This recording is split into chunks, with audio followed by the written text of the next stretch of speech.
During the financial crisis of 2008, conventional measures of monetary policy were not enough to counteract the adverse conditions in credit markets and the deterioration of real activity.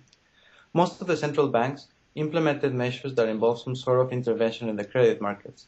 These measures are unconventional in the sense that they are a departure from policy implementation beyond the management of the interest rate. A considerable amount of literature has surfaced on the mechanisms through which these unconventional measures work, in particular, the effects of measures involving interventions in the credit markets. However, in contrast with advanced economies, the policies implemented by emerging economies included measures with the purpose of alleviating liquidity stress in the foreign exchange market. In this paper, I present a small open economy model with financial frictions where a central bank can use unconventional monetary policies.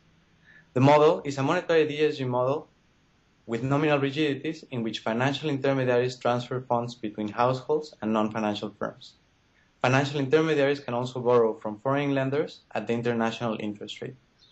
The ability of financial intermediaries to obtain funds from households is constrained by an agency problem. This implies that the leverage of banks depends on the spread between the expected return of its assets and the interest rate paid on deposits. Absent financial frictions, a reduction in the quality of capital will only result in a slight reduction of output.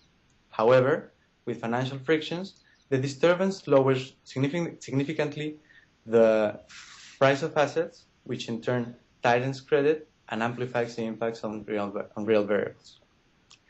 There are two types of unconventional monetary policies in this paper.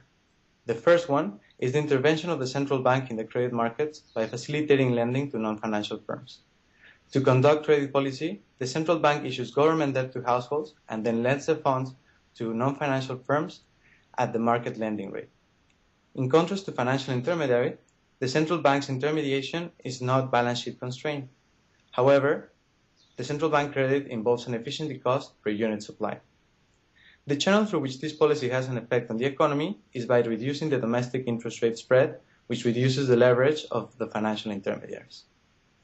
The second type of unconventional monetary policy relates to the use of international reserves in order to intervene in the foreign exchange markets. It is assumed that changes in the international reserves will result in deviations from the uncovered interest rate parity, and hence will affect the exchange rate. This type of policy will not have an effect on the domestic spread, but will counteract negative shocks through an increase in exports. Two shocks were considered: a declining quality of capital and an increase in the international rate available to borrowers. When comparing the effectiveness of the two types of unconventional monetary policies, the intervention in the domestic credit market is more effective in the case of quality of capital shock, and the intervention in foreign exchange market is more effective in the case of an international rate shock.